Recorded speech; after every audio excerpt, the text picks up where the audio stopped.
Welcome, everyone. Episode 17, Chirping Zebras. I'm Mark Riley, alongside Gino Binder Jr. Coming to you from AOA Studios in Beverly at the Cummings Center. Perfect place to tape whatever you want to tape. And we love it here. And our sponsor, as always, the Referee's Crease. All your refereeing needs. Scheduling, training. Signing. Everything. You name it. All right. So we want to bring our guest on right away. Very excited about tonight's episode. She is the director of the Islanders Hockey Club women's program and also an assistant coach at Merrimack. We want to welcome Stephanie Wood to Chirping Zebras. Thank you so much. Great to see you again. Great to be here. Yeah. I coached the Islanders for 4 years, I think.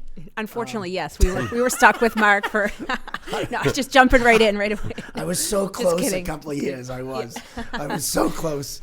But we loved Mark. We loved having Mark. He was awesome. Yeah, no. No, his daughter was just good, so you got stuck with Mark. That's why. Exactly. Yeah. Pretty much. He made the team, and then the following year, I took over the team, and away we went. We did all right. He did a great job. We're just reminiscing on some stories from the past. How long have you been the director of the Islanders? Oh boy, that's actually, it's crazy because I think it's been 13 full years. Wow. So going on 14. That's awesome. Which is crazy. And it's just like a blink of an eye. And what's actually more crazy is I had no intention of ever staying in hockey. No. After Northeastern. Yeah, none.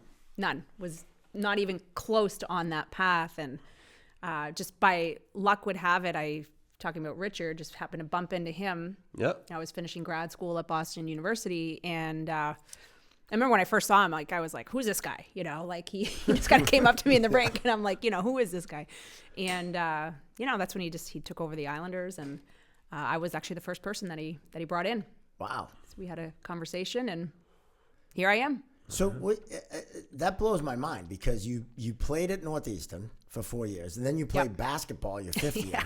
Which, that's awesome. That's amazing. Just be an athlete. Amazing. Right. That's what I tell my daughter. Just be an athlete. That's right. Yeah. And not wanting to get, like, I figured you were hockey since day one.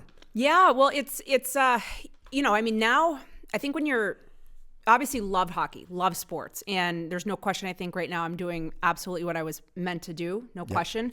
But I think at the time, finishing at Northeastern, and by the way, the basketball thing, I mean, it's a 5-year school. Like that is a pretty unique thing there. Yeah. And, we're talking about the whole multi-sport athlete thing. Right. I mean, that was the norm back then, playing 5 or 6 different sports a year. And in Canada, I actually played hockey and basketball at the same time growing up. That's insane. That's incredible. People are like, you should tell my parents, like, you should make her choose a sport. And I'm like, nah. You played both in high school too, right? Oh, yeah. Yeah. Like that just doesn't happen. I played boys hockey. Like I wasn't the norm. Like people wanted me to go to boarding school and were after my parents to, send me to wherever. And I was just like, no, like I didn't want to move. And so I actually played boys hockey right through high school.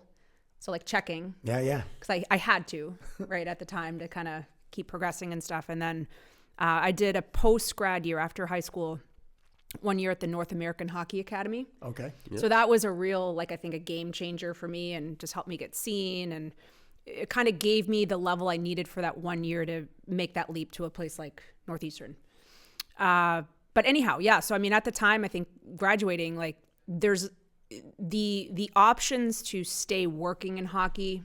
And I think maybe particularly for female, there wasn't as much. Right. I mean, your options were maybe to go down the college coaching path right away or maybe the prep. So I think when I ran into Richard and this whole Islanders thing, like it was just a different, unique type of an offering. And, I think it's worked very well. Like I think for me, it's been able to combine, my passion for sports and business. And, it's been a really fun, awesome journey so far.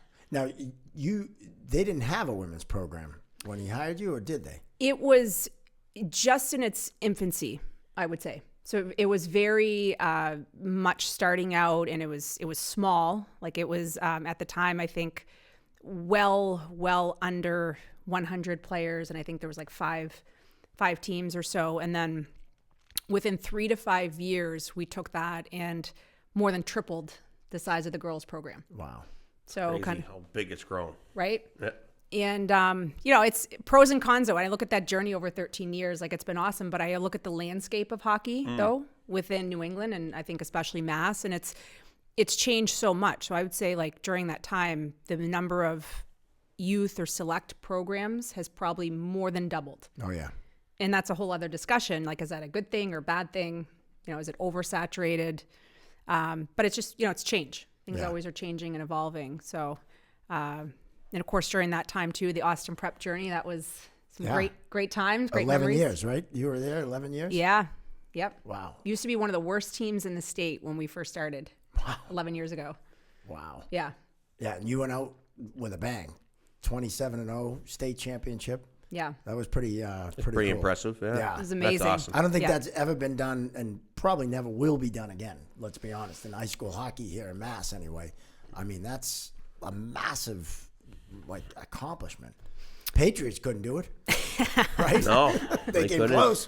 I'll have to call Bill Belichick, give him a few notes and put. Yeah. No, just kidding. But no, it was a special. Well, what made that special is obviously winning is great, but when I look back, it was that group of players and families, which was just so amazing. And I think one of the amazing parts of being able to do like an Islanders and that group of seniors, I had most of them since they were like 12 years old. Oh, that's special. Yeah.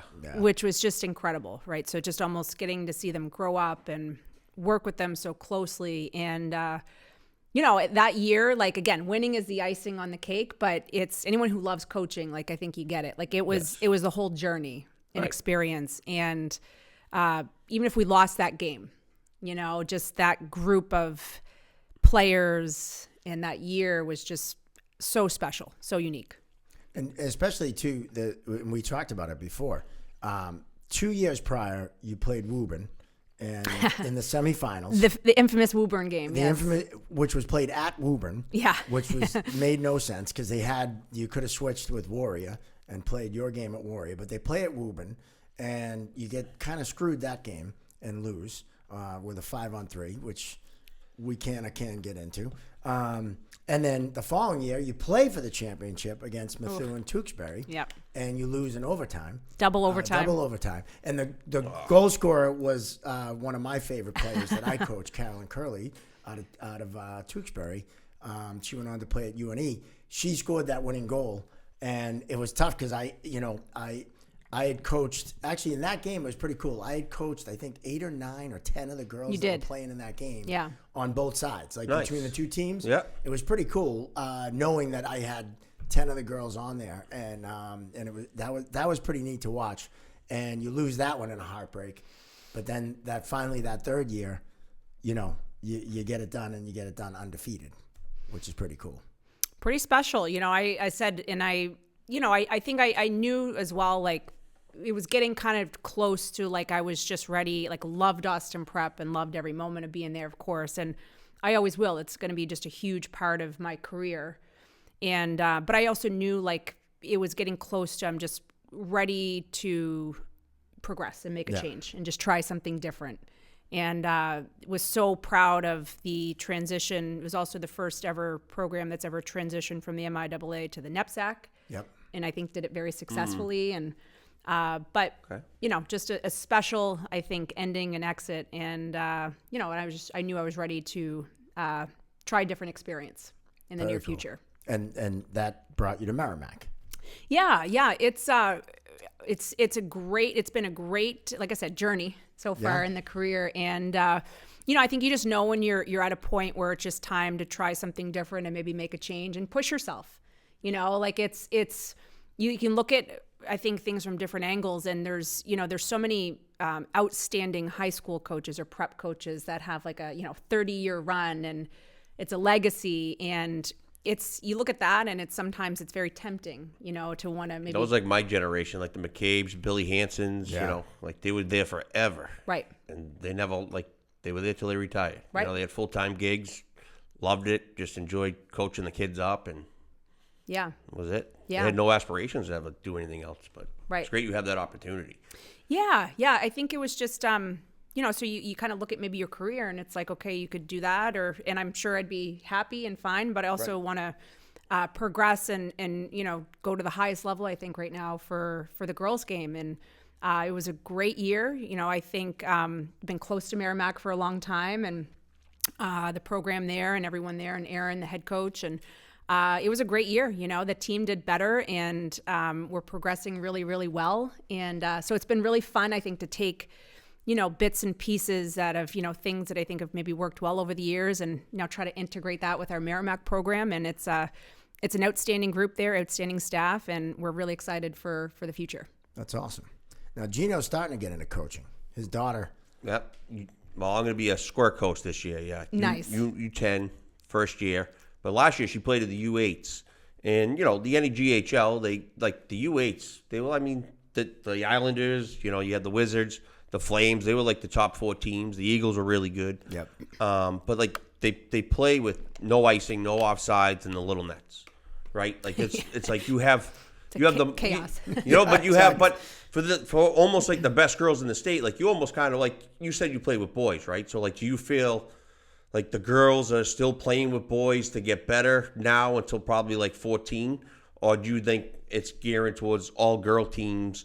Do you think it's starting to get better and growing it that way instead of coming in for playing from boys from mites to 14 and et cetera? Like, I don't know. I just looked at it as the girls that were doing that looked at her team as like rinky-dink, right? Like this is just like a kid's game still, little nets, like, no offsides, no icing. Like, what is this? Like, should be not because it's equal, but they should be because they're good and talented enough that they should be playing offsides and icing, not learning it at 9 and 10-year-old the next level. So sure. I don't know your feeling on that. Yeah, no, that's clearly a very common question, get from folks, because women's hockey and women's sports in general has just evolved so much. And I know we might even get into talking just like a bit of the basketball piece and Caitlin Clark maybe later. Because it's all relevant to, I think, just this exponential growth that we're seeing. Yeah. And I would start with, girls hockey's in a way different place right now. When I was your daughter's age, the option to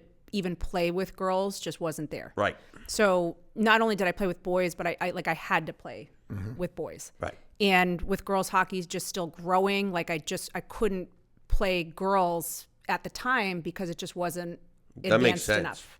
Right. So it's at a much different place now. And I would agree with that. And I think the common thing that I think I see is it's not totally necessary to have to play with boys. I think we still see it for probably the elite level female players. Yep. Right. That still need to be pushed, and they'll maybe do that as long as they can. But the girls' game, it's, as we can even see now from the 8s and the 10s, it's really good. It is really good. It was like the games, the competition was good. The skill set on these girls was fantastic. Yep. The skate with the head up, they're moving the puck, take the tape passes, and some of the elite, U16s that we have, they're all playing on the elite boys teams. Mm-hmm. Like some of them are really, really, really good. But I just feel, I think you don't necessarily have to play with boys anymore. I think it's also the skills, the training so much better now, and I think the girls actually enjoy playing with each other. And absolutely, yeah. I found so my daughter played with boys. Yep. To start, she didn't jump over to girls till I think she was like 14 or 15, and then she started playing with the girls. And a couple of her teammates, one of which Carolyn Curley played with boys, and you could tell which one played with boys, which ones didn't, right? Because they were more aggressive. Well, they were slashing, more fit. Oh right. yeah, half the whistle. Right. No one could throw a cross check like my daughter, and so. But what I find now with girls hockey is a lot of the girls are more. Their hockey IQ is higher than a lot of the boys at their age, like especially the U15, U16, even U18 level. Yep.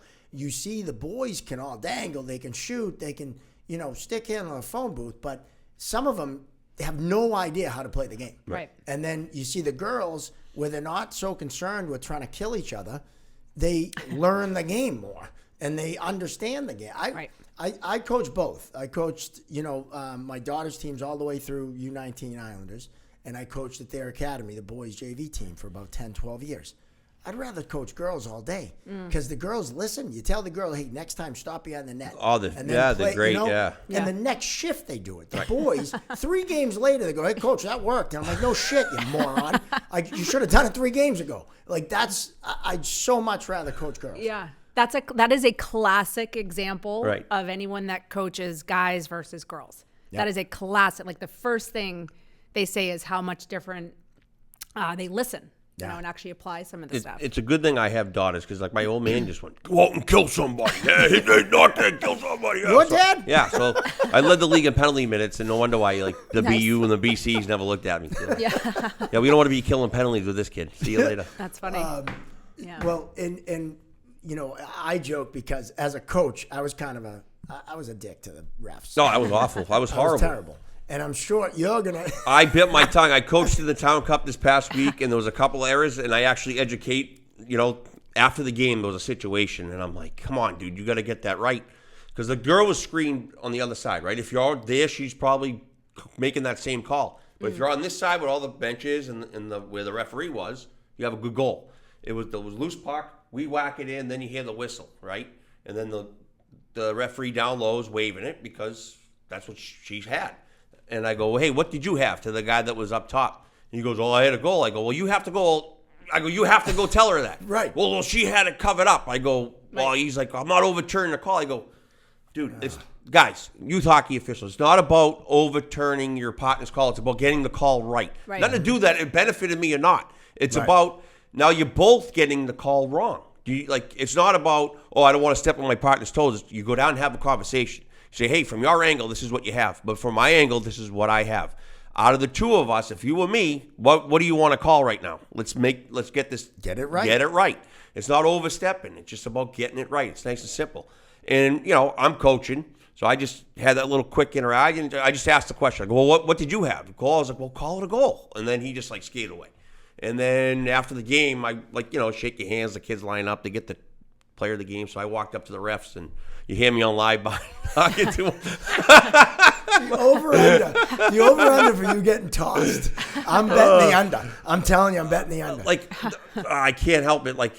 I bet my mouth. I didn't say nothing. It's difficult when you know what you're doing. Yeah. And you see things that are just wrong. You shouldn't get hit with pucks on the hash mark in a squirt game.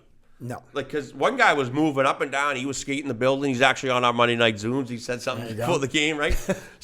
But the other ones, they're it's a U8. They're not moving very fast. U10, it's not very fast. Yeah. But they move quick, and they're on you, right? It's not fast. It's quick. And next thing you know, they're on top of you. Because when they're breaking out of the zone and you're just lollygagging in, what are you doing? You're getting in their breakout lane. Now you can't break the puck out. And it's just frustrating as like a U9. They have trouble getting it out of the zone. They don't need a referee, fat ass, getting in the way. Right. You know what I mean? How are you getting it with, you see the girl coming up, just skate out of the zone. You don't have to be in the zone. Just go the other way. Go with it. I don't know. You are so going to get thrown out. So I got thrown out twice in my whole career. But I only said, 3 times. how do you get hit with pucks at the hash mark? That's all I said. Yeah, well, you're going. I just asked the question. I got thrown out in that. The showcase tournament the Islanders host. Oh, in the summer. I got gassed. The recreational one that's doesn't mean anything. And they give penalty fun. shots if you get a penalty. Right. So the right. girl got it. It was my daughter who got the penalty. Smoked the girl. And we were winning pretty big. I wasn't yelling about anything. Yeah. But the girl went down, took the penalty shot, and didn't score. And they gave her another one. And I'm like, well, all I said was, why is she getting 2? And Barry he's Callahan like, working? that would have been, you would think, right? He goes, that would have been a major penalty. And it's either she gets a second one or she goes home. Wow. And she goes, and you're next. I go, well, I'm going to ride. I got to go. And he didn't like that. Well, and then the funny. other guy came over, and I go, Jesus, dude, can you just call a penalty on the other team? And he goes, you're out of here. I go, it's summertime. You can't throw me out. Oh, I've thrown plenty of coaches out in the summer. That's my favorite. Nobody and then cares. he says, after the game, I go, what? I just got to know why you threw me out. He goes, well, you use language you shouldn't use in front of those girls. I go, you're shitting me, right? And he goes, no, I go, what did I say? He goes, you said Jesus in front of them. And I swear to God, my answer was, well, next time should I say Allah? And he didn't find that funny either.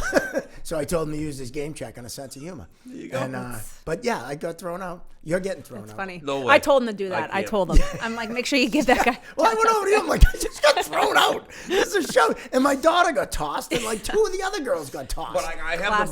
the mindset going, we're going to win or lose a game on, a non-call, and we're going to win a game on a non-call, right? It's just going to happen. Like, it's going to even out. That they're amateurs. They're not professionals. At the college level, it's frustrating because you expect perfection, right? Yeah. Like when they mess up in the college level, like we strive for perfection. And at the end of the day, it's like, man, I got bumped off that line. That was offside. I can't believe I just missed that. And now the camera's out, and now we can't get it. Now I just screwed this team.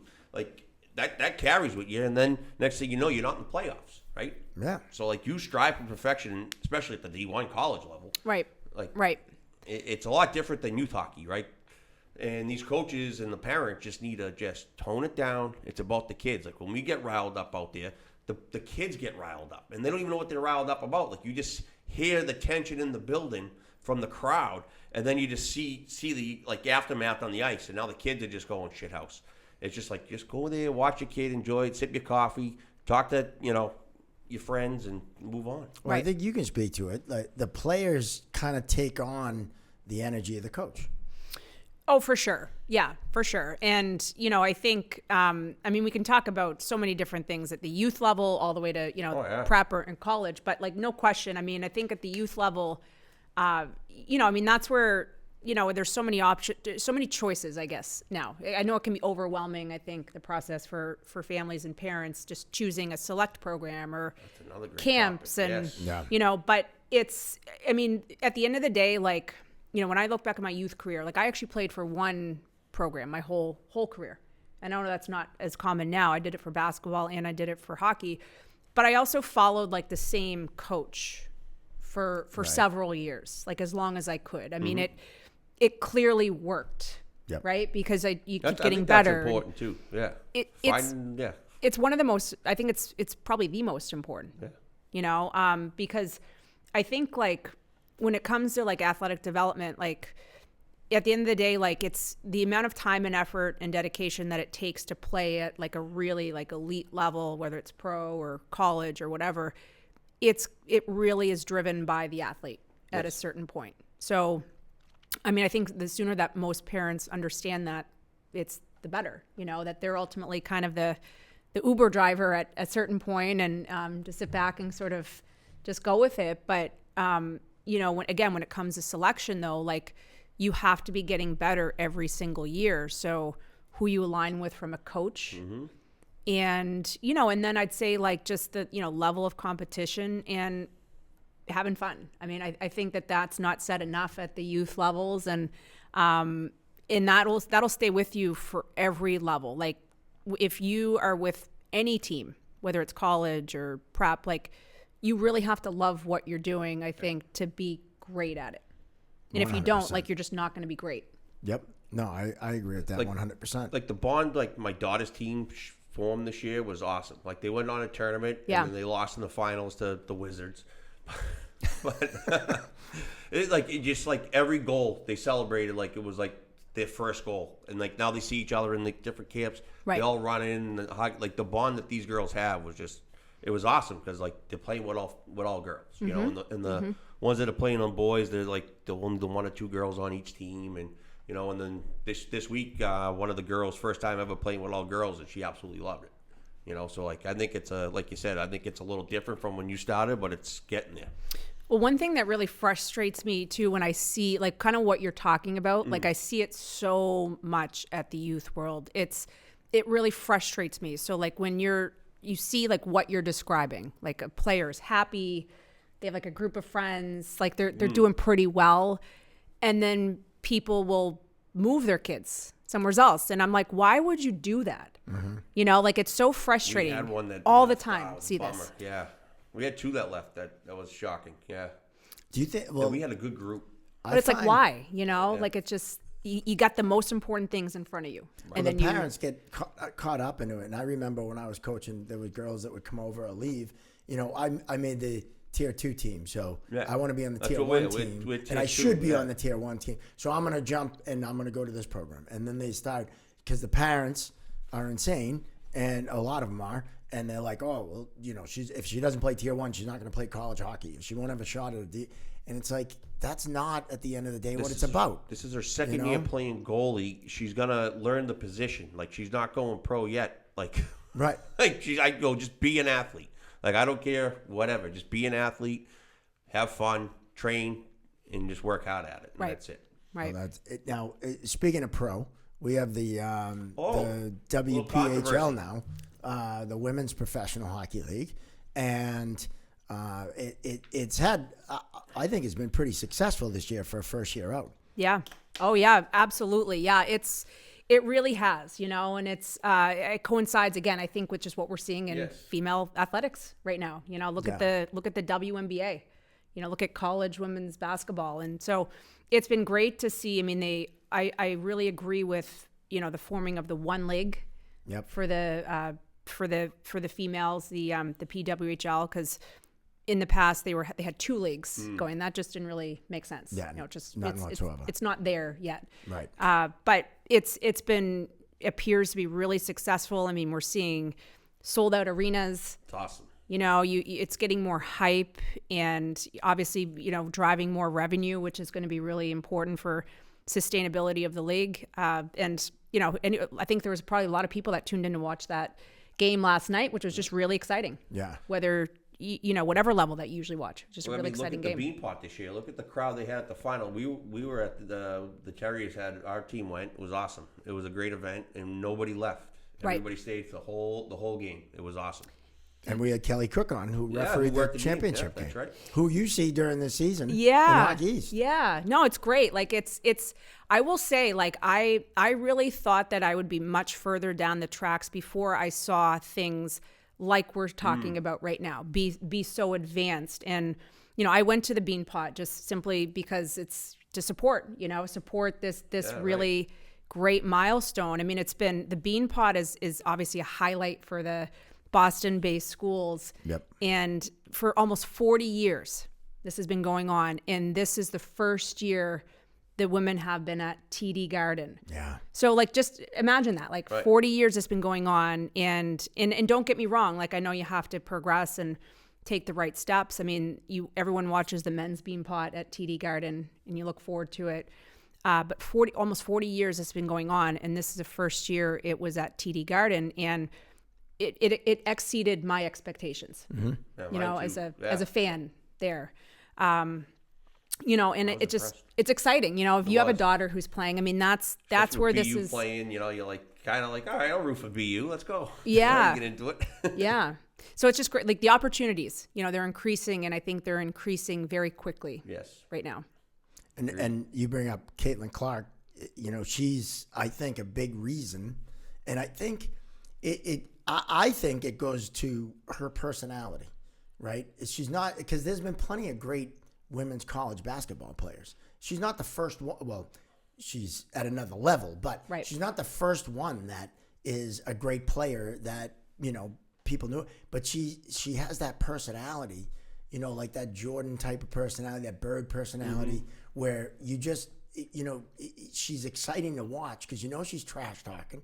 She's going to bury the shot, right? And she's really, I think, brought not only the WNBA, but women's sports kind of to the forefront. For sure. Which it should be. I mean, it's, I get it. It's driven by money and driven by all that, BS. But as a dad of a girl who played a lot of different sports, I've always been a proponent of that. Always been a proponent of, the girls should get the same treatment as the boys. No matter what level it is, right? It should be on an equal playing field. This year, absolutely, like that. As anyone that knows me well, it's kind of funny. Like, they know, I loved watching all the basketball this year, and I'm just a big sports fan, and I love watching greatness. And I think what we just saw this year, it's relevant to all sports, and it's relevant to all female athletics. Yes. That to me, what we're watching right now and witnessing, it's pushing the game or sports just so much further down the tracks. And I'll take it a step further, like history, so clearly she set every, record possible, including the all-time leading NCAA scorer, male or female. But what's, I think, the most relevant thing is probably in the first time in the history of the world, we're seeing people tuned in more to the girls' NCAA championships than the boys' side. Someone said which has never happened. Never. Ever. Someone said, okay, you used to be able to tell, you used to hear the names of the men's side coming out of the NCAA tournament, guys to watch, guys. I couldn't name you one. Not one guy. Caitlin Clark the whole time. Who was the other? I don't know the other girl. Angel Reese. Yeah. Another one, right? Yeah. And you didn't hear it on the boys' side this year, right? That game, so by the that postseason game this year, the rematch, if you will, of LSU and Iowa. Yeah. And by the way, all my close friends, they're all like, I hate you because they all get caught up watching this because it's all I would talk about.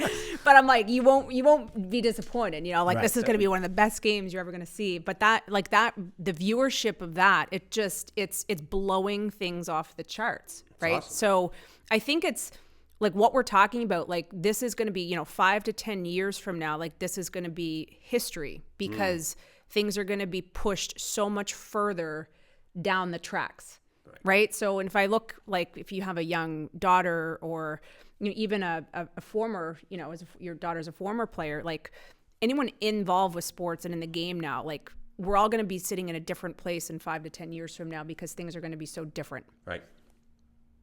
No question. And I think I thought it was, as much as I wanted Caitlin Clark to go out as a champion, I think it was cool that the two players, LSU, Iowa, were kind of like the two known teams because of the whole thing last year and all the trash talking and all that stuff and the whole in the face thing. Yep.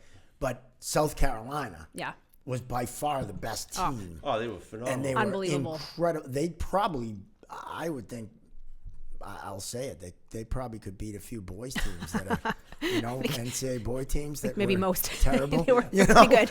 They're pretty good. They were pretty good. Yeah, they could have done. But I think it was cool that they won, and everyone was like, "Wait a minute!" I got the sense that people were like, "Wow, this is an incredible basketball team." Right. And they had a couple players that I know got drafted and stuff, but they didn't have that player that everyone talked about because of all the stuff from last year and all the records and all that stuff. Right. And it's cool too now that a lot of the Angel Reese is going to play Caitlin Clark again in the WNBA. Oh yeah. And that's going to be big. Mm-hmm. And even though the reason is probably kind of silly in that the whole trash talk thing blew up, but that's going to be cool to see that rivalry. That people are watching. Well, and they're and you tuning got in to see for that this. in the NBA. Trash talk. You've always seen it's that. Always been there. Yep. It's a part of the game. If you don't play sports and don't trash talk or don't chirp, then you're doing it wrong. Like it's part of the game. Yeah, even as refs, we chirp. Yeah. Hence the name of this podcast. That's why we're sitting here, right?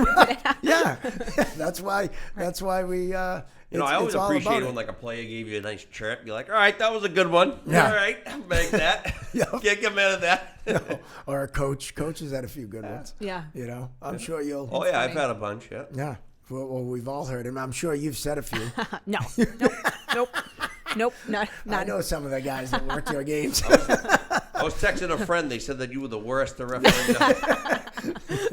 You might have thrown a water bottle once, but that's all right. It's funny, my old coach at Northeastern, who he was the one that recruited me, and we're still super close and good friends and stuff. And he said something to me, and he at the time I'm like, whatever. But he was absolutely right. He's when you're when you first start out and coaching, he's you're absolutely insane, crazy, out of your mind, right? Which is totally true. And then you do eventually sort of calm down a little bit. And but yeah, I think, gosh, for when I first started, just you're fresh out of school, just those poor refs. Oh yeah.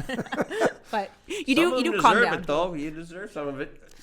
You take sometimes you got to take the beating because you're like, all right, well, I wasn't moving my feet, or I wasn't at the net, or I just blew that call, but I don't know.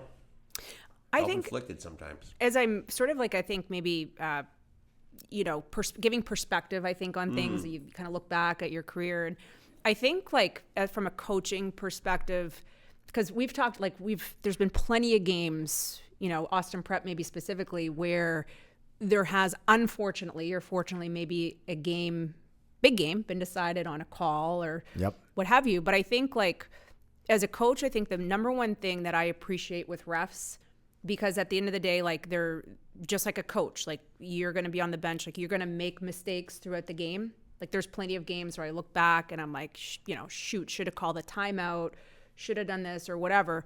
In refs, I give them credit. I know we're going to talk about this PWHL game and that call last night. Like they have a lot of pressure, but I think like as a coach, if you can see that refs are really invested and engaged and they care a lot about the job that they're doing. And when I think of like Austin Prep, like the state championship game or the game that decides that they care a lot about how important that game is to us, right? Like that's your season, right? Like if you lose that game, you're done. Right. If you win, you're going on. So just showing the engagement and the care of like how important that job is that they're doing at the moment. I had a coach say to us once, like they called up and, it was a very like lazy face off or it was a lazy call or the referee was like being very lazy in the situation. And he's like, we prepare, we practice all week, we coach, we put a lot of hours into this. Right. And for this referee to just show up and not give a shit, like Exactly. that is so frustrating from a coach and a player standpoint.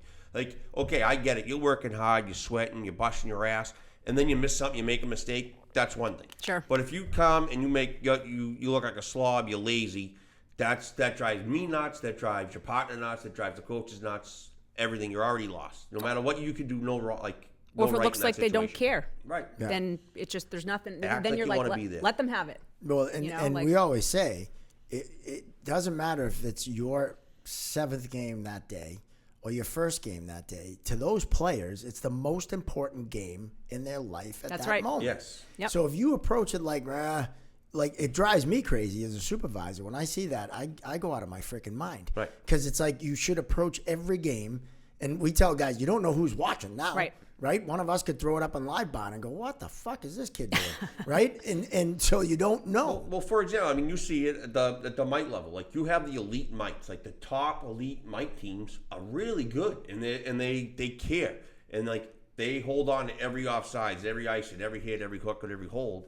And then you just got some kid out there by himself. Right. It sucks. So like we need to like identify those particular games to make sure we got good coverage on them and make sure they're called, fairly. And it's important to those kids at the time. I'm not saying that the lower levels don't need it either, but they also need that too. But you got to go out there. Everything matters in the mite, squirt, and peewee games too, not necessarily the college games. And it's just so frustrating when you see a kid out there, the shirts unbuckled and leaning on the boards and whatever. No, when I coach, if you were hustling and trying, like you just said, you cared about the game and you would communicate, then more than likely I wasn't going to have a problem with you if you messed up. Right. Even if it was a big mess up, you still like it was those guys who didn't try, didn't care, was out there for the paycheck, or the guys who I'd come up from the whiteboard and you go, Stripes, what'd you have for a call? Don't you question me. I don't. And you're like, dude, I just asked a question. I didn't know what the call was because we say that to kids. The coach might not see it and just want to know what you called. And then you start yelling. Now, I mean, I would freaking snap. And then now the whole thing went to shit. I had a college coach say that to me. He was like, I'm just trying to ask the referee a question. They're ignoring me. And then now I got to yell across the ice. And now it's like, I was like, well, when are you asking the question? Like you gotta pick your spots too as a coach, right? Like what are you asking in this situation? It might be a question that can wait till a timeout. I'm not gonna discuss minor penalties. I'm not gonna discuss, but if you want like a face-off location or a major penalty or scoring op, fine, I'll discuss those. But pick your battles. Well, I always say a quick 30-second conversation with a coach can alleviate tons of shit down the road. Sure. And we've talked about it. Like no college. Huge. Colleges telling refs don't talk to the coaches at all and don't talk to them this and don't talk. And I completely disagree with that. Because if there's a play that needs a quick explanation, just so the coach can hear, yeah, I saw that, but from my angle it was a collision. Right. Now the coach is going to carry that anger forward and think you're just being arrogant or you don't want to explain it. I think there's a huge, huge value in communication. And correct communication. Right. Don't be a dick, right? Like, as a referee, like you said, sometimes we bring it on ourselves. Yep. And when we do, it's like, well, we get it. It's a tough job, but there's a right way and a wrong way to do everything. And It's definitely, and when you're talking about the the younger refs and giving them some feedback. Yeah. I very much agree with that. Because I think if they don't get that now, how are they going to progress, and how are we going to keep producing, really great experienced refs for down the road? So when I was coming up, I always had I was always with an older referee, right? And it's kind of not like a mentorship program, but it's just kind of how it naturally progressed, right? You're always working with a veteran. I've been saying this for years now, because a lot of the veteran they left the game, right? And a lot of the guys aren't sticking around and coaching young guys. Now we got new guys teaching newer guys, right? And it's not necessarily the way. And I always got told not to do that, and just kind of stayed in the right direction. And these kids needs that guidance. So we came up with a Monday night Zoom. We have anywhere from 100 to 200 people on it every Monday, and we bring up that kind of stuff. That's 'Cause great. You can't be in all the rinks, and we bring up videos, and actually a couple of Islanders clips have been on there. Yeah. men's clips. Men's clips. Yeah. It was a good slash Right. in a Mike game. Oh, Yeah. yeah. It was I a good remember one. that. The kid got suspended. You wake it. He Oh, boy. tomahawked Oh him. yeah. Can we Well, say that? They should though. Right, if they're doing Yeah. wrong, that much wrong at a young age, got to teach them. Yeah. Right? How are they going to learn? That was a big debate that night too. What's the difference between? It's Tomahawk and this thing. yeah, major. it was the kid just Who chopped gives a him. shit? It's gone. Right. Right. I think, and you brought it up too. There's so much hockey now. Yeah. Right. There's too much. Let's be Yeah, honest. There's I too think much so, hockey. yeah. There's Yeah. too much. So now on a Saturday, where a veteran guy could maybe go work a mite or a squirt set with a brand new guy, well, there's 50 midget games you got to cover. Right. So you can't send the new guy into that. So you got to right, send yeah. the veteran. So now that veteran's pulled away from the younger That's games. exactly what's going on. And now that cycle that we had when we started, it's not allowed almost because of so much freaking hockey. Well, not like Right. you said, the women's game has grown almost tripled. From, yeah. Right? Look at all those extra referees that need to get put on games. Right? Mm-hmm. I think the Terriers program last year had with the girls, they had 11 programs at the mite level. Mm-hmm. That's obnoxious. Right. We used to have 2 or 3, and that was a lot back then. Now it's we're talking 9 friggin' teams. Yep. Just at the mite level. So now you got to fill all those games. So I have a day at Bavis with mites going off from 8 to 1. 5 or 6 games going off. My Uncle Aldo goes down there and floats for a couple hours and gets hit with pucks. But, but that's the reality of it, right? Poor I Aldo's can't been- get these kids to work. Yeah. If I was a high school kid, I would go down there, you bang out 2 or 3, you got 150 to 200 bucks in your pocket before noon, great. and you got a Yeah. pre-game skate before your game in the afternoon. That's what I used to do. Or you skate Sunday afternoons. You find time for it. Right. Yeah. I think it's. I mean, clearly we want to keep getting great people into it, and it's also a great part-time job, and not to mention, I mean, as you keep progressing, it's a great career. The money's right? ridiculous right now. The rates Yeah. are up. You're getting $50 for Mike games. Where are you going to make that an hour? You're not making that flipping Right. burgers at McDonald's. Right. No, Yeah. and the it's a women great- need to get involved in the officiating too. We have a lot of good young women referees coming up through the ranks. Right. A couple of them that work your league in Hockey East. They're in line for work the Olympics. Some of them. So there are a lot of good opportunities in women's hockey. And working Division I, going to national championships. Now you get the pros. I mean, there's an avenue. There's a pathway just like the men's side of things now for women officials. Right. And even at the NHL level, there's a couple of women knocking at the door to try to get in there, and I think they're gonna. So Yeah. They should, because some I of the talked to guys one there, last week. Yeah. some They're of the gonna come guys out there are for brutal. I have to say it every podcast. I'm sorry, but some of them suck. The other thing too is that it's a way of staying involved with the game. That's why I got into referee. I had no desire to referee. I Right. played through college, hurt my back senior year, and it was now what do I do?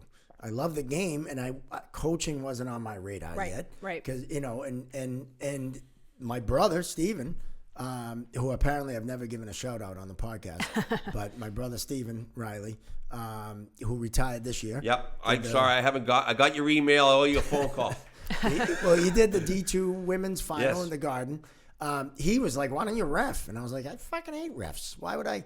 I got thrown out of more games, and I started, and next thing you know, I'm working full time, and Yeah. I don't know how many people that get into it older later in life that say, I wish I started when I was younger. Right. Because of all the opportunities you have. Yeah. And if you're dirty, you're not young. Like you're still young. You're not old. Like you still get involved. There's 40-year-olds, 50-year-olds. There's still, an avenue. There's high school hockey you can get involved in. There's all sorts of other stuff. There's women's side, women's prep schools you can go to. There's all sorts of avenues for you. You can find your niche, find your happy place, and and make it happen. Just to stay a part of the game. It's great. Now we'll get to this. Really selling this. Yeah, no, it sounds great. I'm with you. I think We better get some calls. yeah. Good. She's gonna be emailing me. I got my patch. I'm ready to work. Yeah. I don't You know. ever think of reffing?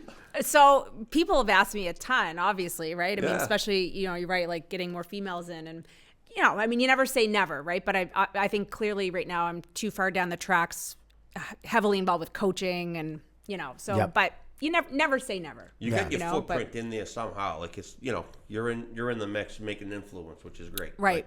Right. Well, and if you go the coaching route or the reffing route, Right. you can do both, but like.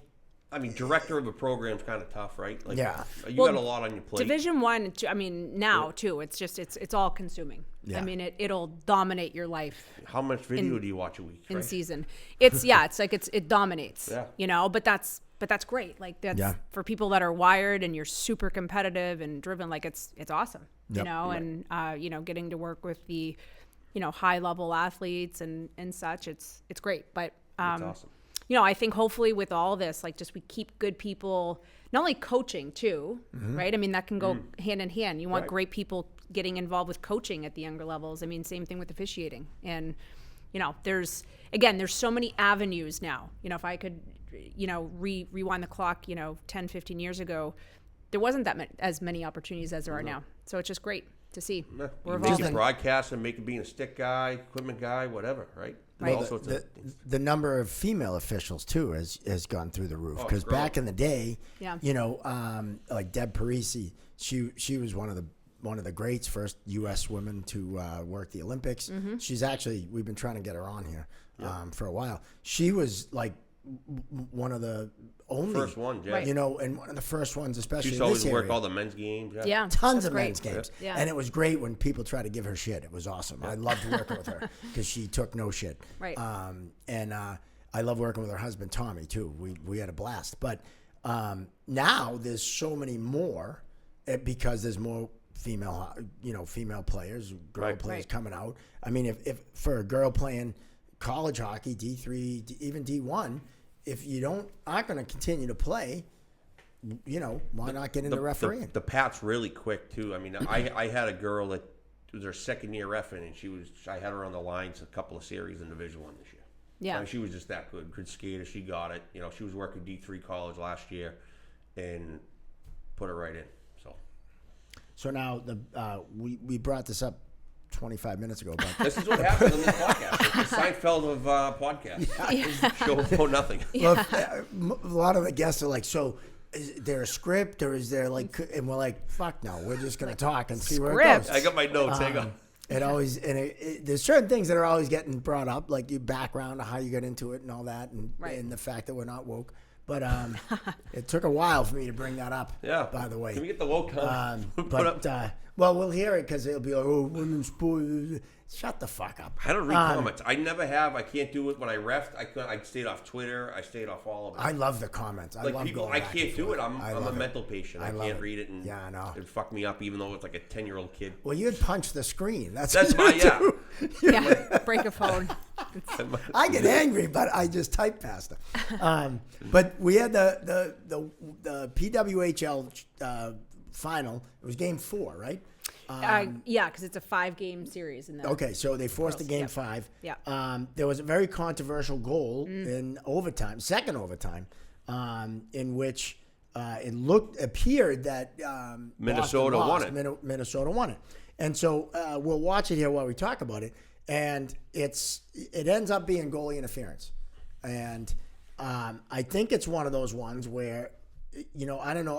I think you had said you thought right away goalie interference. Yeah, goalie interference. What was your first take watching this goal? Well, so I had to see it on replay a couple times, and first off, though, I mean, have you seen anything like this? Where I mean, literally, like this team is basically all on the ice, already celebrating, game over. You know, this almost reminds me a little bit of the Women's Hockey East Championship this year, sort of similar, where they were questioning the goal at the end, which could have been.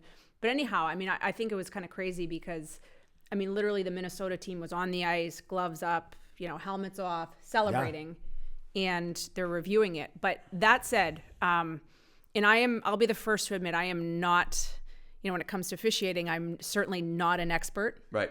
So I think for me to, render my opinion, you want to be sure. But from what I could see, like it was it's hard. Like you can see why it's also so hard for refs to make the call, because you do see a white stick pretty close to her skates, like right there. But when you watch it from different angles, which is such a great thing now for the game to be able to see it from all different angles, it does look more like she, went down on her own.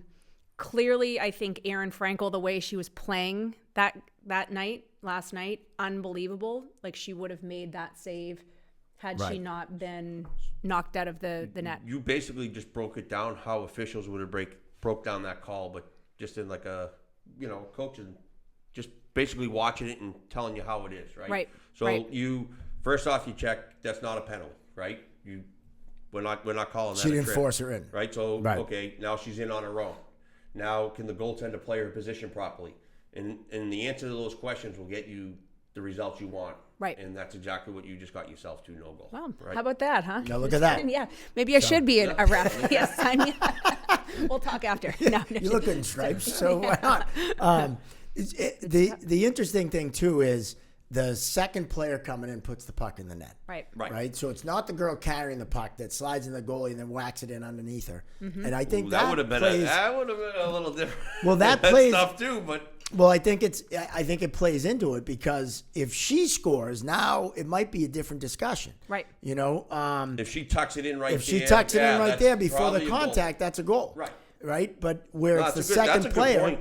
coming in, that makes all the difference in the world. Because she would have went and squared up. Like, she's obviously trying to catch her balance and it's going over her shoulder. So Right. Right. She clearly can't play her position properly. Yep. And then now you have the answers to the test. Well, it would have been interesting if she put it in, because I think that would have been a bigger debate. Yeah, I don't think this is really a debate. This was pretty clear. I like, this is what you want as an official. You want one that you go in, you look once, and you're like, all right, good. This is going to be – because now, like, let me ask you, if they counted this goal, can you – like, you can't really defend that. It's you want to make sure you get it right. Yeah. I mean, again, I'm going to use basketball because I watched so much of it this year. But That's fine. It's a comparison. highly controversial call with in the semifinal, Iowa women's basketball versus UConn. So I don't know if you watched at the end of the game where it was literally a It was game the moving changing, pick, right? Yes. Mm-hmm. And Yes. you can watch it and rewatch it, and then That's a you good bring comparison. in analysts in, and like it's a tough call to make, right? Mm-hmm. Because they had possession, they were down by a point. So if she makes that judgment, right? basket, UConn would have won. Right.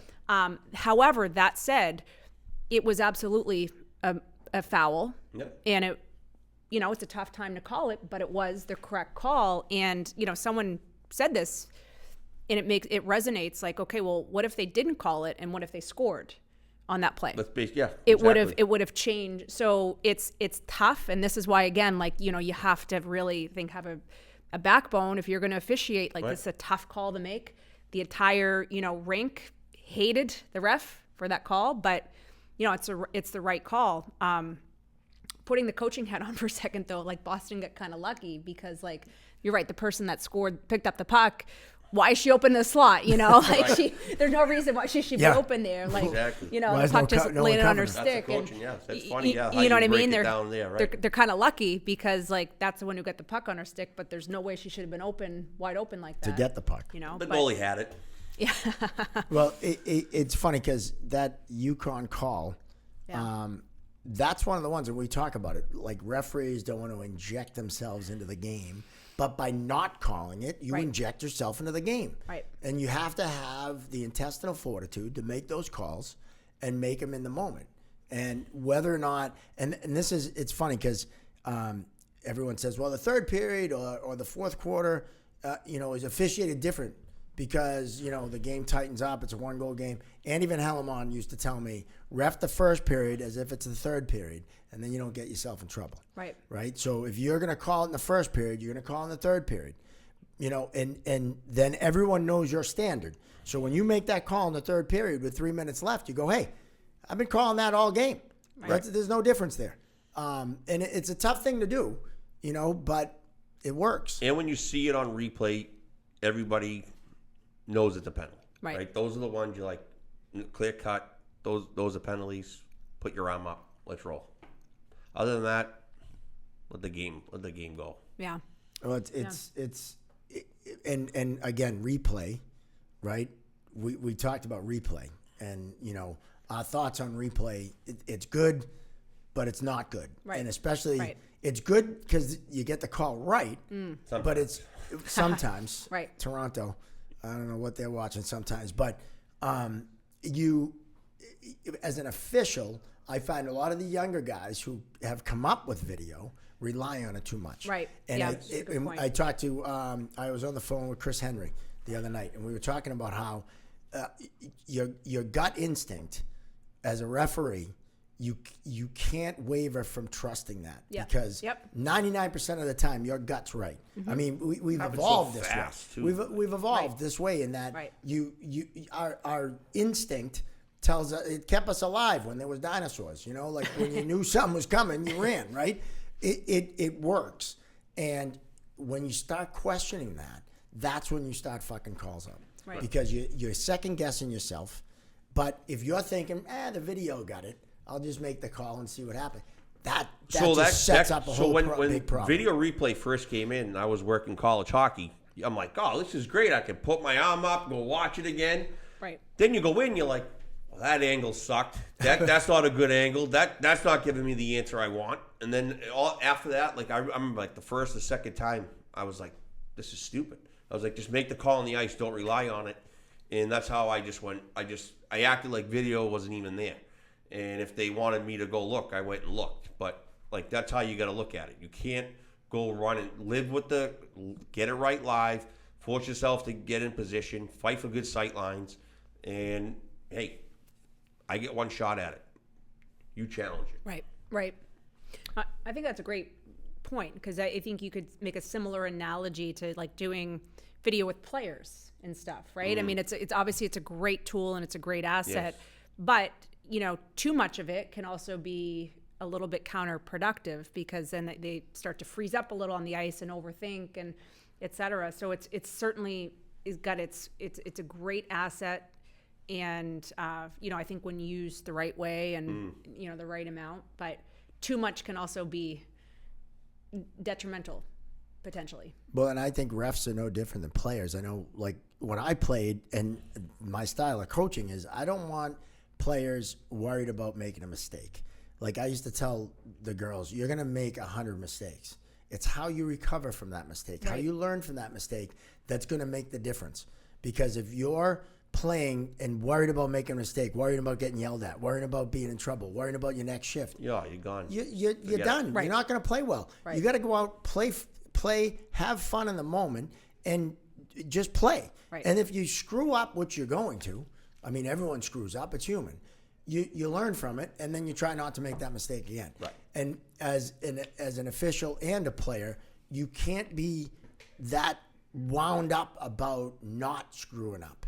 Because you're going to. Right. Just accept it. It's a part of the thing. Learn from it. And, if we supervise a ref and we see the same mistake 3 games in a row, well, now we're pissed off. Right. The first time, all right, this is what you could have done. It's the same thing with a player. Mm-hmm. You make the mistake 3 times in a row, well, chances are now you're not playing the rest of the game. But I learned the hard way that year we worked ECAC together, and Kevin Collins came to a junior game on Friday night, junior game on Saturday. Then I did Brown Providence on Sunday. Oh, wow. And it was all one-man system back then. Yeah. So I'm skating on Friday night. I'm going up, and then like so on the power play, they would break out, and there was no forechecker, or they'd have the one sitting there. I would stop at the blue line. Big mistake, right? Big I was mistake. like, I don't know, I hate that. I was like 20, 21 years old. Yeah. And next thing you know, Kevin comes down, tells me not to do it. I did it again Saturday night. I did it again Sunday. Right. He comes in Sunday, and he boots the garbage barrel across the room and absolutely lit me up. This is Kevin Collins. I don't know how many NHL finals he's He done. did 20, I think. Yeah. Wow. Stanley Incredible. Cups or something. Lit me up. I wanted to leave my ref shit in the room. Yeah. I was like, I'm done. Yeah. But I learned a quick lesson. Pay attention to what the supervisor says, Right. and then go Right. apply it, right? There you go. 100%. That never happened again, I'll tell you that much. No Yeah. barrels got kicked over. Yeah. You Good. stop in the blue line? No, I did not stop. That's my pet peeve now. I watch people. I say we have the same pet peeves when we watch referees. It's like, Tip for the corners. except for the corner. Yeah, we disagree on how we should work the corner. Gotcha. We always have this debate, and I go to a different place, and you know, I don't get hit we with are. pucks. So You don't get hit with pucks. I just get flipped. Yeah, but Actually, I got flipped in that building. Did you? In the final, in double overtime. Wow. No Actually, kidding? it was triple overtime, the one I got. No, double overtime I got flipped in. Yes. where were you? XL Center. No, it was no, I the mean, where- I was in the corner. No, on the ice. I Where was were in, you I was on in the ice? corner. Wow. You were in the corner. You mean in the corner. flipped? Like you got flipped? Oh yeah, I got flipped up and yeah, I got the video. We can bring it up. Yeah. Wow. Oh, that would be outstanding. Yeah. You were obviously not getting out of the way. No. And my boss comes in after the game, and he was like, "So you fall, you got to buy a round, right?" So he's like, "Well, how you feeling?" I'm like, "I'm fine. My back's sore, whatever." He's like, "Well, you owe 3 rounds." I'm like, 3 rounds? He's like, "Yeah, 1 for falling, 1 for a game stoppage, Oh yeah, they blew the whistle on you. and then 1 for the trainer coming up." Yeah, I can see why that was a triple. Yeah, that was a big round. You can't have that. No. You got to bounce right Yeah, back you got to up. get right up, but I legit flipped, landed on my back. Like everyone thought my head hit the ice, but my Wow. helmet did. Sheesh. So I got lucky. Well, yeah. It was when like the kid fell and he just like came at me. I was either gonna go down with it or jump, so I decided to jump, and that was a big mistake. And I just went poof, right on my back. Ouch. We've all had those, Yeah, some more than others. I digress. Dangerous. Roughing. Everyone uses the digress now. It's funny.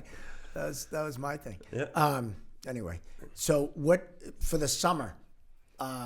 What's up for the summer for you? Yeah, well, so I'm in the Division I world.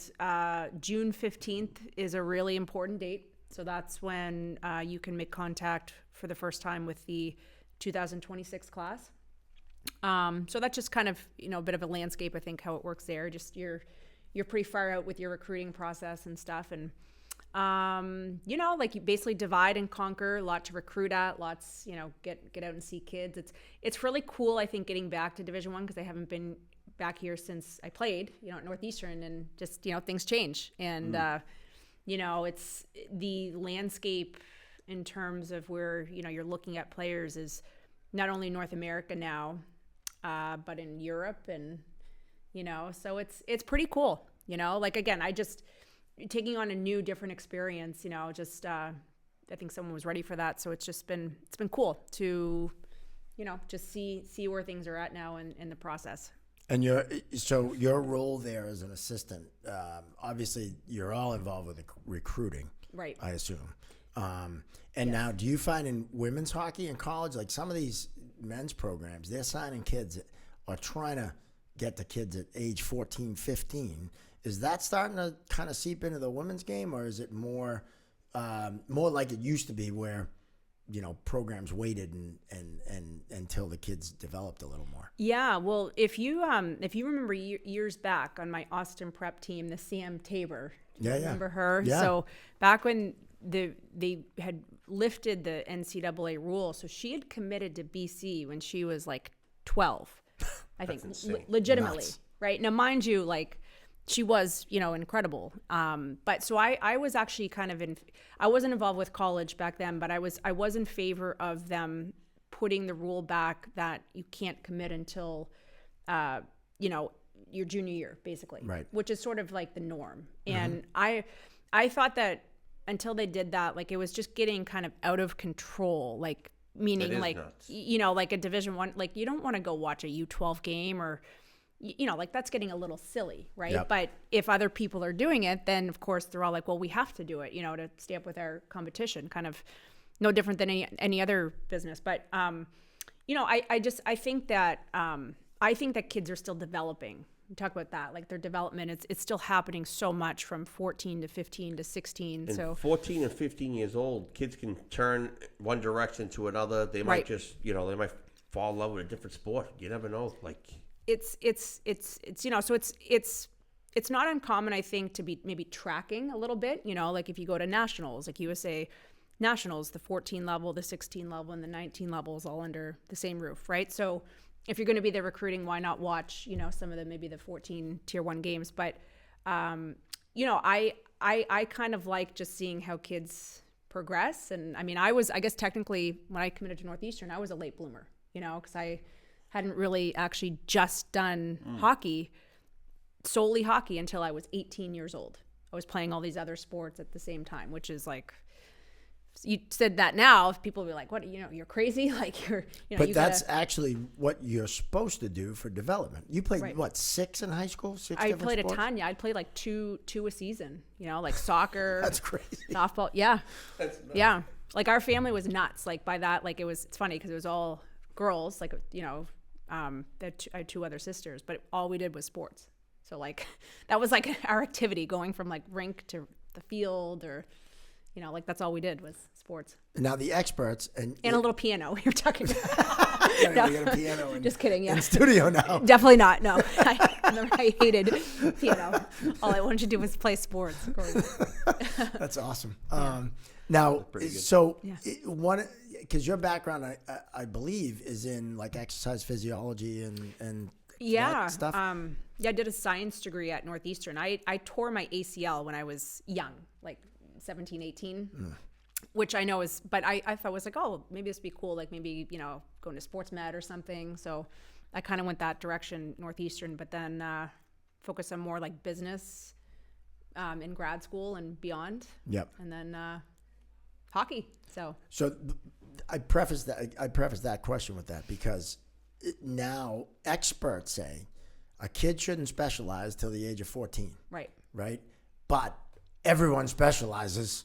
You know, you got 7-year-olds on 3 hockey teams, and it's not just hockey; it's softball. she's it's only soccer, on 2. No. She's watching Frankie She might be on, Chirps. she might be on. Yeah, she is watching. We got to Frankie give Chirp. Dylan a shout out good. because she's Yeah. watching Frankie Chirps, the Awesome. official Dog sitting mascot today. of Chirping Zebras. Yeah.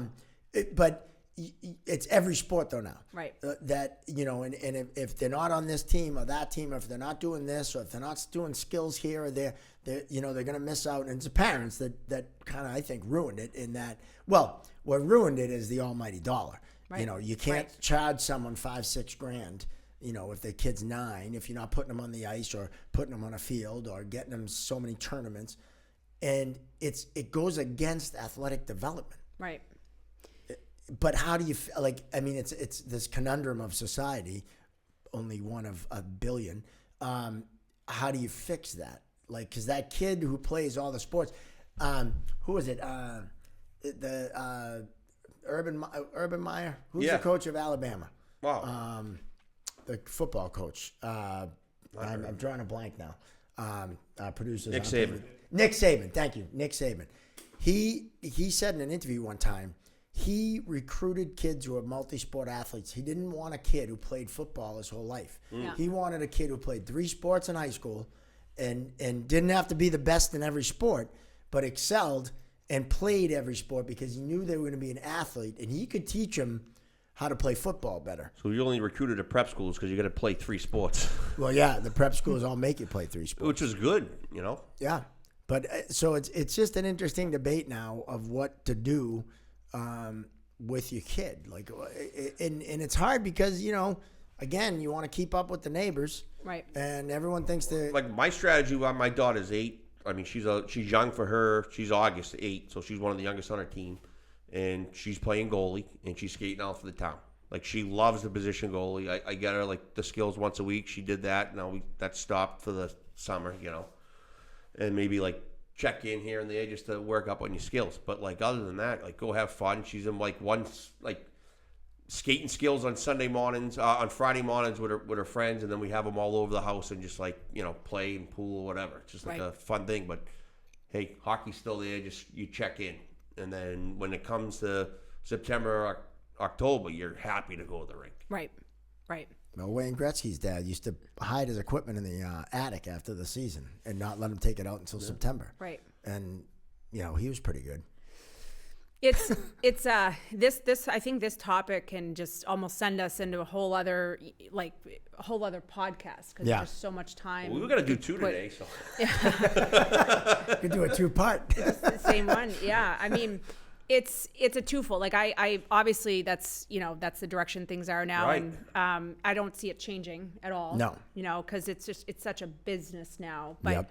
I think like the game, like if you also look at whether it's male or female too, like the game 10 years ago to now, like it's also better. it's fast. It's unbelievable how quick and skilled these kids are now. That's right, and it's better. Yeah. So athletes are better, and that's in part to like their training is better, and so like I do think that again, this is a conversation that's had a lot. Like what they did 20 years ago maybe for training probably would not work now. So just putting your bag away for 6 months probably wouldn't work now to be able to keep up to where the game is at. So that said, I think, doing some stuff like the quality, I think, of what you're doing in the off season for hockey versus the quantity is where I think the differentiator needs to happen. That's a important. great point. It's the quality, not quantity. Like people just think more is better and less is more sometimes. Like, yeah, you do take care of the skills. And like, I remember Timmy Lovell used to run a league years and years ago. And he said to me, he's like, Gino, when we played, like we went out and played hard and we didn't take a shift off. Like you see these kids, they're coming off, they're not sweating. Right. They're goofing around. It's like, why even be out there? Like you're just throwing money away. Like when we went and trained, we played hard, every shift meant something. And then we like goofed off or whatever, right? But like when you go to these rinks, you got to go with a purpose. I don't know. Yeah, you make a good point because it is a different game now. Yeah. And then you look at the 70s, they used to smoke cigarettes between periods. Well, the technology you're training now, right? You get these kids hooked up to sleds, dissecting their stride and fixing how they skate and correcting. Like I had some guy standing at center ice going, "Yeah, full extension, full recovery," and that was about it for someone. Now they're like pinpointing, Yep. And you got the private training sessions and the technology and all these weight rooms, and it's incredible the training you can get now. Even on these skills coaches and life coaches, mental coaches. Yeah. It all matters now. I remember I used to work at Puckmasters in Norwood with my buddy Derek Curtis, who Saw Derek yesterday. Did you really? Yeah. Yeah, he runs he's Yeah. involved with the Terriers, Yeah. and he's a coach of the American Sports Academy. Is that the Nice. name he of that was place? he was all bundled up doing the yeah. scorekeep. He's Curdy's the best. I coached with him I at didn't Sandwich. recognize it. I saw him. Yeah. When he was down his first year in Sandwich, I was at Puckmasters with him, and we'd do the one-on-one. Yeah. And we were on the synthetic ice, and it was kind of cool. We'd have teams come in.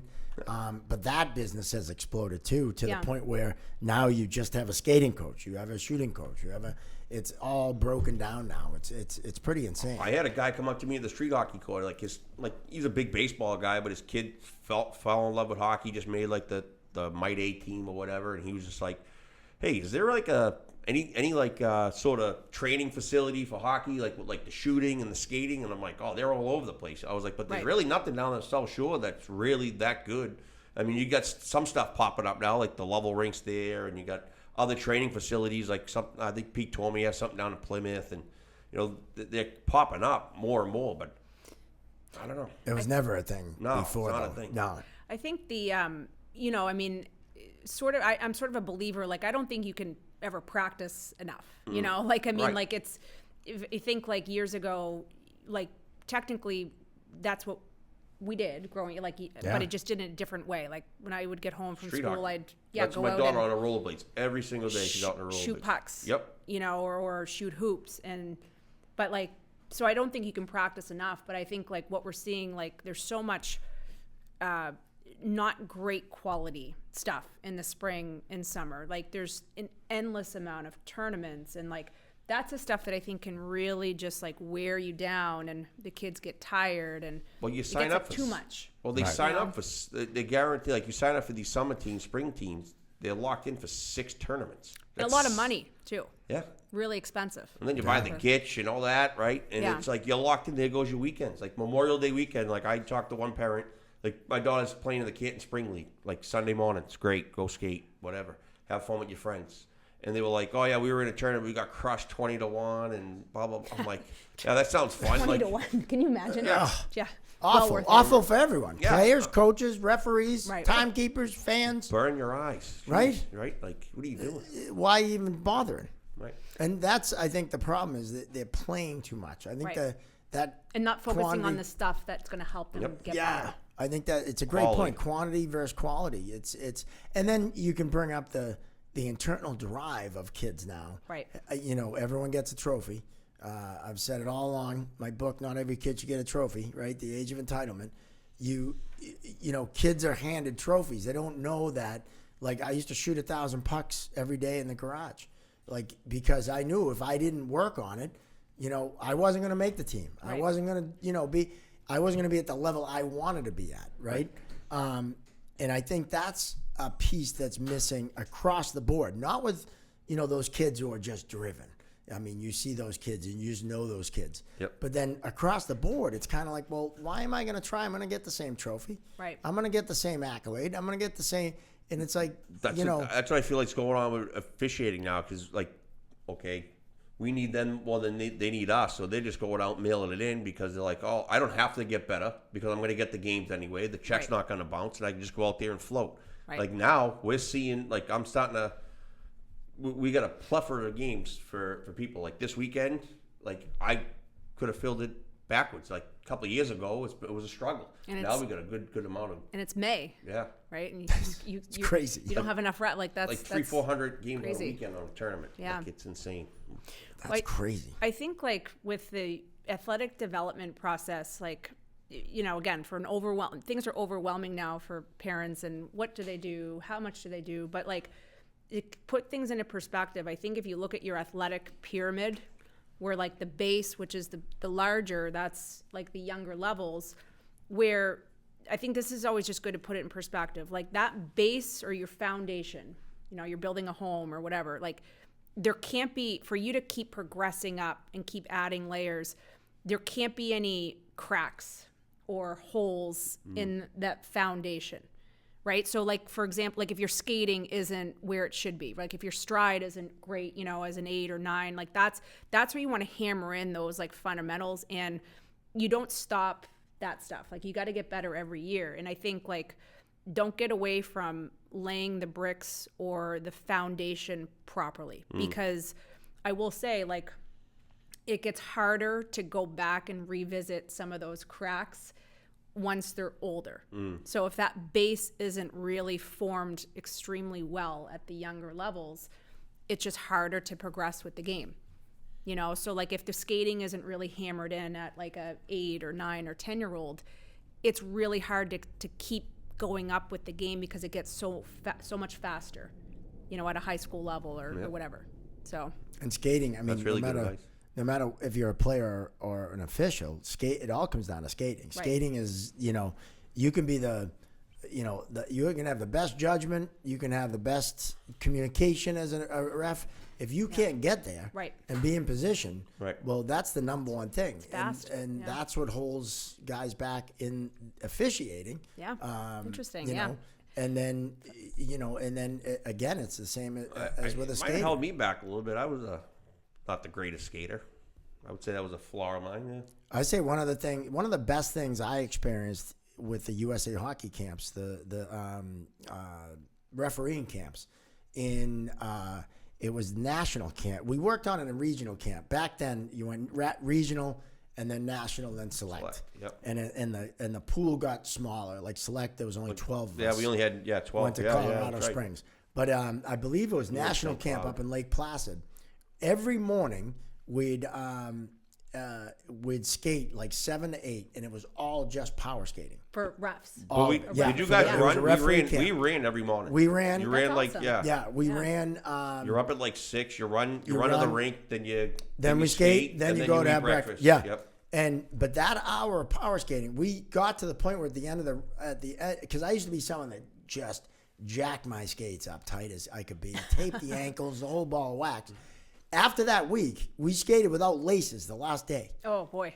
And to this day, I tie my sneakers are tighter than my skates. I barely tie them, give them a little pull at the top, and that's it. Because That's how Don Adams says it. Well, yeah. it was all about flexion. It was all about the knee bend. It was all about the full, getting your full power out of your stride. Yep. And that was the best thing that I ever experienced with all those camps, because that turned I was always a good skater and could go fast. I had to go fast. I was small. That took my skating to a whole nother level. It was that power skating. And again, going back to quality and quantity, your kids are better served to do skating and power skating than playing 6 games every weekend for 6 weekends in a row. I agree. Completely. And Like, because by send the 'em- 6th game, they're junk. You're better off sending them to like level skills for 6 weeks than go to some some tournament. I'm plugging level, by the way. Not on purpose. It's just we could. We always need sponsors. Just saying. they'll be sending me a schedule on Thursday. Right? Yeah. But that made me think of that, because that was the single best thing I experienced. And we learned refereeing and all that good stuff, but the skating was key, because the skating is what sets you apart. And that took my skating to a whole new level. Right. And then, you can get there quicker. You can get there, you can conserve energy. There's a whole, thought process behind it. And we did a regional. National, though, stood out because we skated without laces. And the first week, they're like, yeah, by the end of the week, you can skate without laces. And we're like, fuck you, we are. Like, there's no way.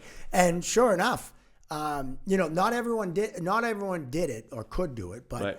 we had our laces out skating around, and I was like, this is crazy. Yeah. But it completely changed the way I not only skated, but how I tied my skates. Yeah. And it was funny, my daughter, when she started playing, I didn't tell her, don't tie your skates tight. She was tying her skates like when she was 8, I think. And I need but mine to she stop. never tied them tight. Yeah. And I was just like, at one time her skate came untied, and she skated a whole shift with her skate untied. And it was funny because she was always a great skater. And it wasn't anything I told her. She just kind of naturally did it. But yeah, that was that quantity versus quality, I think, is so key. Right. I think there's a T-shirt there. I think Maybe. There's Hey, some, there we go. we'll slap a logo on there. There we go. We do have merch. Yes. You're gonna get some for coming on. cool. Okay. But Nice. we got T-shirts, sweatshirts, and my buddy Chris McMullen down at Cyrus 11 out of Marshfield does all our merchandise. He's fantastic. Helped us with the hats and the whole thing, the whole ball of wax. We got the golf shirts coming, I think, for the summer. Nice. I think we're gonna Another pump some of them sponsorship, out. maybe. That Well, shirt is yeah, there. well, he's taking good care of us. Awesome. Cyrus 11 Awesome. in Marshfield. That's great. So I wouldn't take any money from him, but Got to look he's good awesome. in the swag. And You need swag. Yeah. You just have to have swag. Yep. Got to look And- sharp.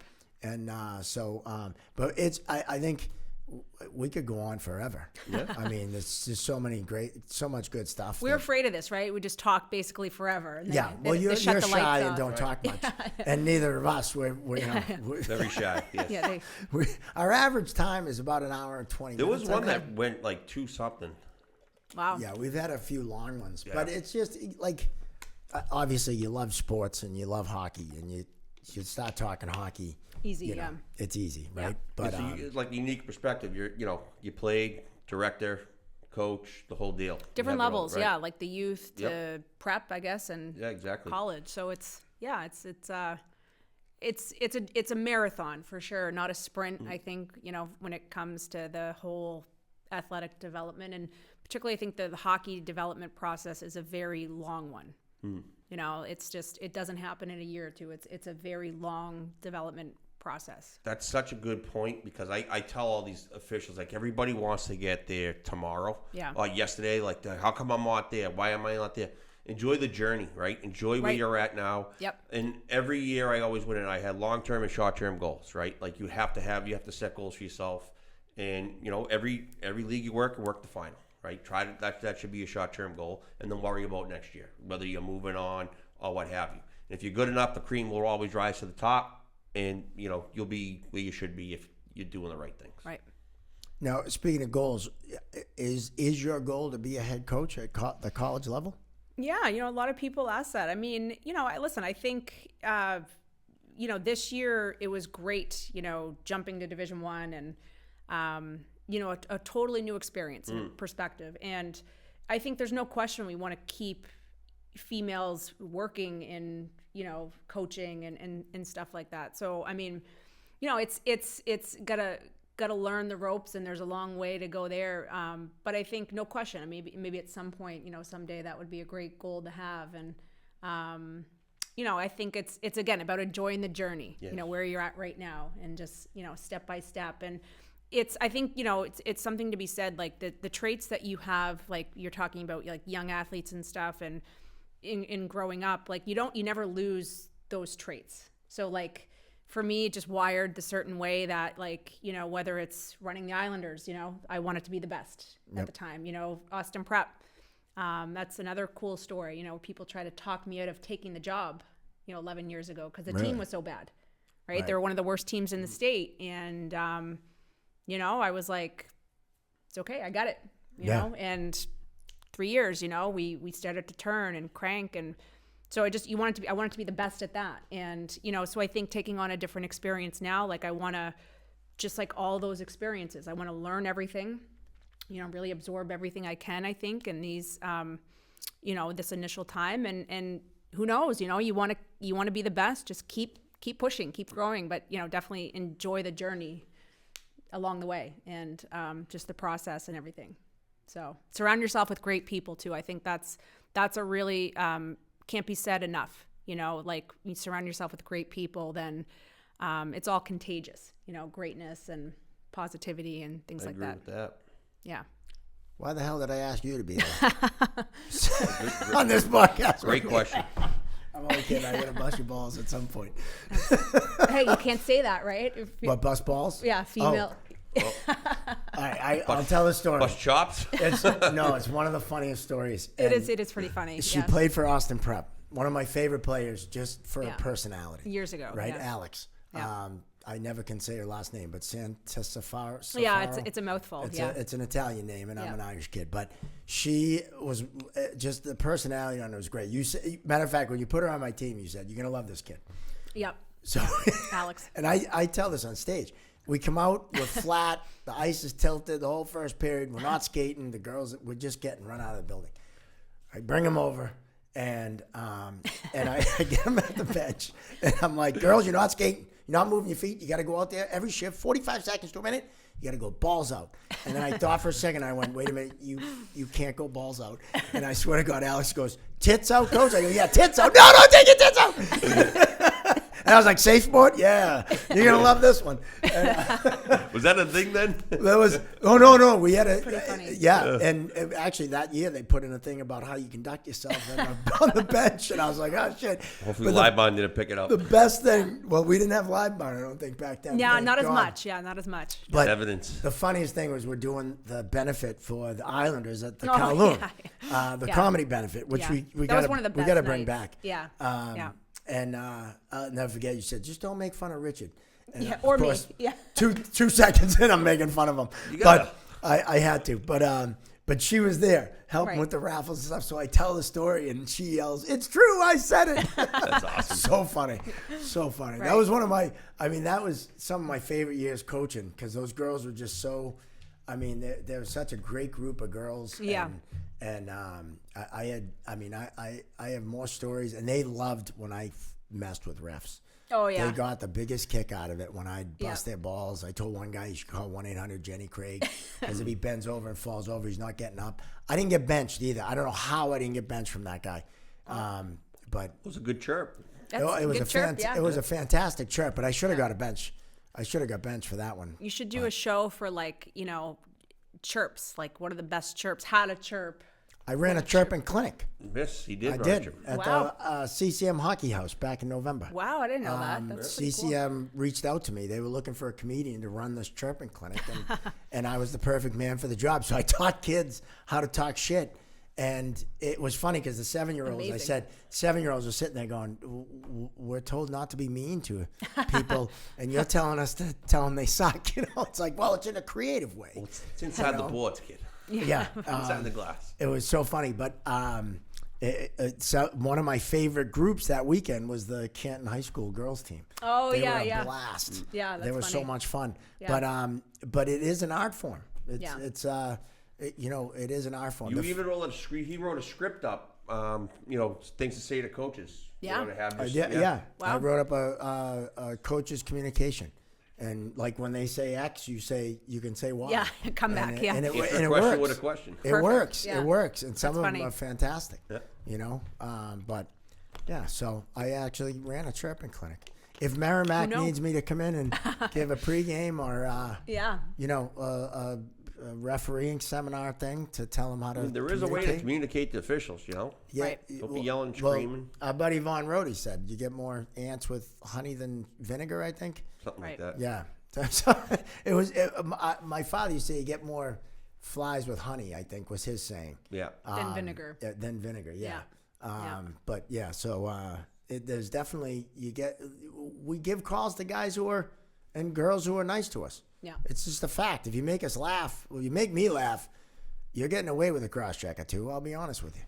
Well, and I think like it's a twofold, right? Like how you guys on the reffing end, communication, right? That word always comes up. But as a coach too, like like it falls on us too. Like there's also a right and a wrong way to probably communicate with a ref. You know, like I mean, Yes. a little trick. Obviously, I didn't know this when I first started out, but like instead of standing up on the bench and yelling the ref over, and I think a ref. The reason I stopped doing this was because a pretty good ref told me. Like he's like, hey, when you call us over, get off of the bench and stand at ice level, and I'll come talk to you.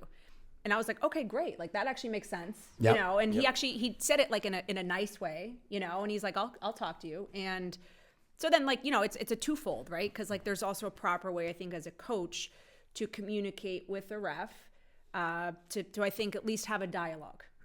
May not agree or like it at the end of the day, but at least it's it's the right way to have a dialogue. And I appreciated that he told me that because it made sense, right? He's like, instead of standing up on the bench, get down, get at ice level, and we'll talk face to face. Yep.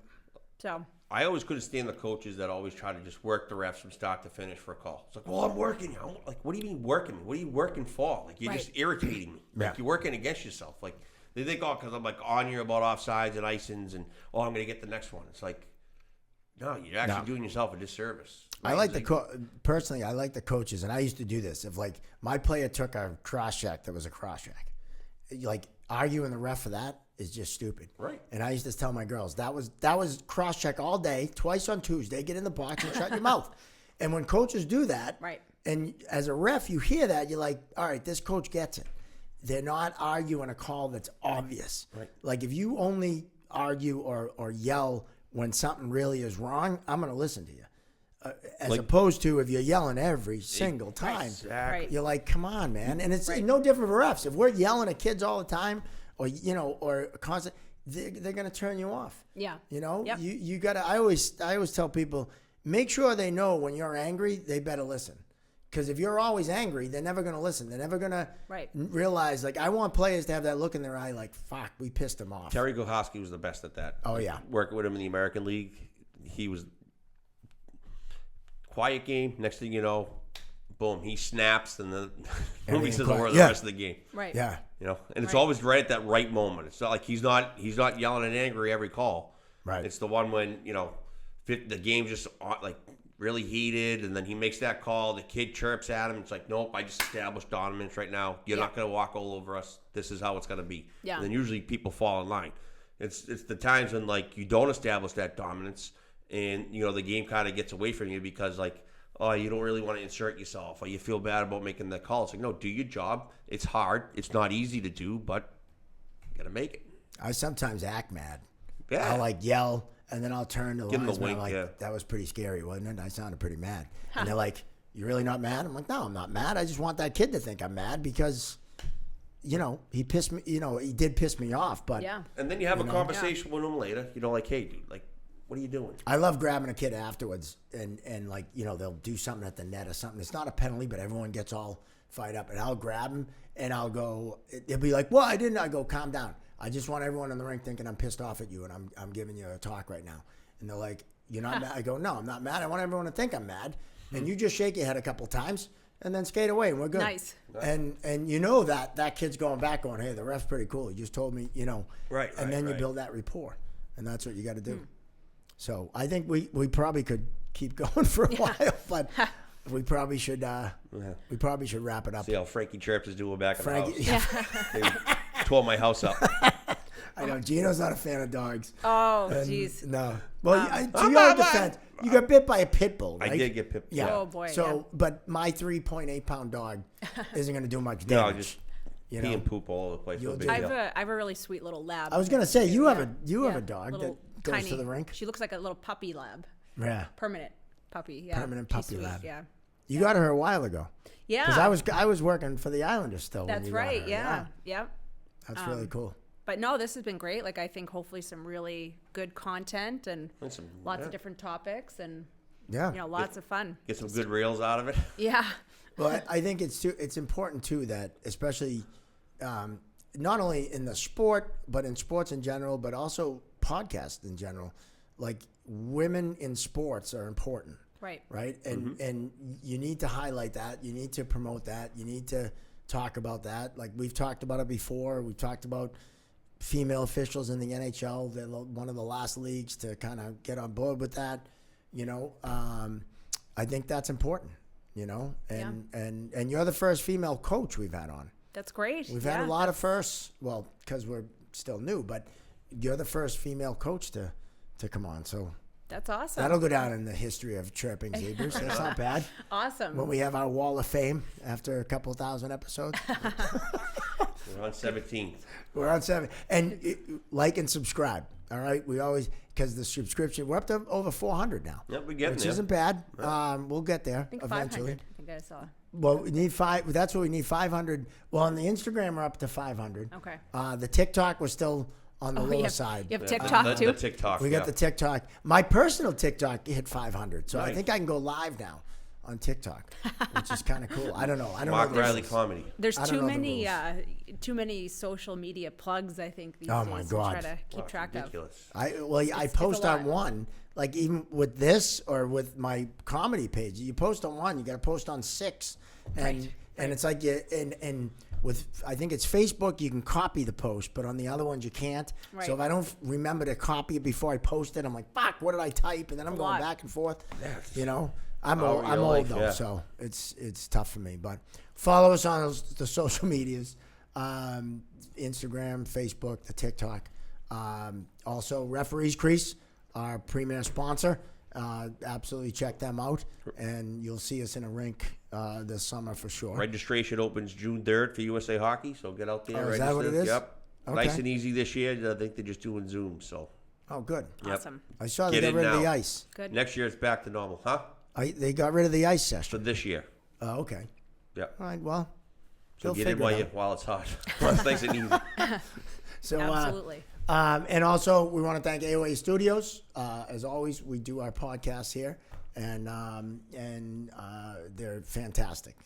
We won't tell everyone how hard it was for me to find the place. I actually got it. Yeah, Everybody Steph had a has tough trouble. time finding it. Well, it is Driving around. It's a giant building here. If you've never been No, to the yeah. Cumming Center Yep. in Beverly, and I It's was easy trying now. to, It's I was easy trying to now, talk you yeah. in like an air traffic controller, and Right. I didn't want to make any blonde jokes, but Yeah. you know, Like on the other side of the building. but you're not the first. Everyone's had trouble Yeah. Right. finding it, so it's all right.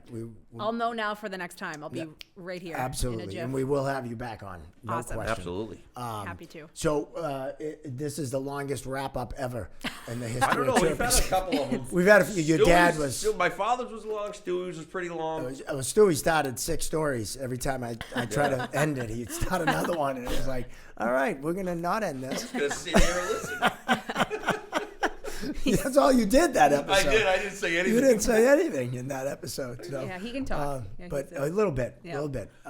We love Stu. Yeah, No that one guy. loves Stu more than Stu.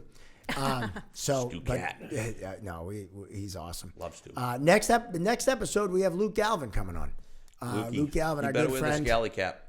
He's coached, he's refereed at high levels, and one of our NHL best trainee friends. at one point. Yep. He was my For boss many in the years. ECAC for a year. I coached the High Bowlers with him in the old Eastern Junior Hockey League, where we made a lot of refs really angry. Yeah. We'll tell those stories next episode. But he's That might coming be the on. long one. That might be a 3-hour episode. Yeah, Luke can I talk might bring too. booze for that one. Buckle up. We'll get Grab back with Yeah, we'll get an Grab Italian back. poo-poo platter. John Gravellese brought cannolis, Oh my capicola, a gosh. couple other meats I yeah. couldn't pronounce. There was one meat I was Zambuca. chewing on the whole episode. He had Zambuca, he had wine. That's what we need to do. Perfect. All right, we're going to finally wrap this up. Episode 17, Chirping Zebras. Like and subscribe on YouTube, and we'll see you next time right here, chirping and talking hockey.